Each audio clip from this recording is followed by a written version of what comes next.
चलिए सभी लोगों को ग्लोबल ऑनलाइन क्लास पर बहुत बहुत स्वागत है। यहाँ पर हम लोग प्रकाश के अपवर्तन के बारे में समझेंगे कि प्रकाश के अपवर्तन क्या होता है। देखिए अभी तक आप लोगों ने भी परिभाषा को रटा होगा कि जब प्रकाश के किरण एक माध्यम से दूसरे माध्यम में प्रवेश करती है तो अपने पथ से विचलित हो जाती है, जिसे प्रकाश का अपवर्तन कहा जाता है। परिभाषा में भी यही चीज लिखा गया है कि जब प्रकाश के किरण एक माध्यम से दूसरे माध्यम में प्रवेश करती है तो वो अपने पथ से विचलित हो जाती है, जिसे प्रकाश का अपवर्तन कहा जाता है।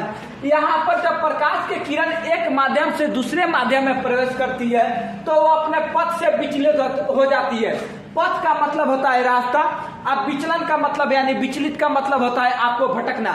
जब प्रकाश अपने रास्ते से भटक जाती है उसे प्रकाश का अपवर्तन कहा जाता है। यहाँ पर हम लोग फिगर पर सारे चीज को समझेंगे जाता है। यहाँ पर दो माध्यम के चर्चा किया गया है। मान लीजिए कि ये लाइन के ऊपर मान लीजिए एक अलग माध्यम है, ये लाइन के नीचे मान लीजिए कि कोई एक अलग माध्यम है। समझते हैं कि यहाँ पर एक लाइन के ऊपर मान लीजिए हवा है और एक लाइन के नीचे जो है वो आपको पानी है। अब इसके ऊपर आप प्रकाश के एक किरण को भेजते हैं तो किरण का आपका ओरिजिनल रास्ता क्या होना चाहिए? ओरिजिनल रास्ता आपको यही होना चाहिए, जबकि ये इस रास्ते से गुजरा है, जबकि ये इस रास्ते से नहीं गुजरा है। उसका रास्ता कौन बना लिया?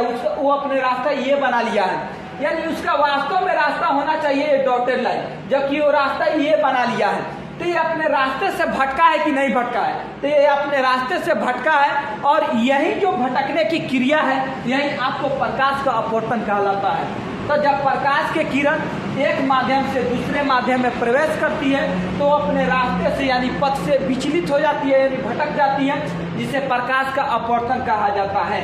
आने वाली किरण को आपतित किरण कहा जाता है, और जो जाने वाली किरण है आपके प्रकाश के अपवर्तन में उसे अपवर्तित किरण कहा जाता है। और ये जो लाइन खींचा गया है इसको बोला जाता है अभिलंब। तो प्रकाश की अपवर्तन यही चीज है कि जब प्रकाश की किरण एक माध्यम से दूसरे माध्यम में प्रवेश करती है तो अपने पथ से विचलित हो जाती है, यानी उसका रास्ता ओरिजिनल ये होना चाहिए, जबकि इस रास्ते से गुजरा नहीं है। यही आपको प्रकाश का अपवर्तन कहलाता है।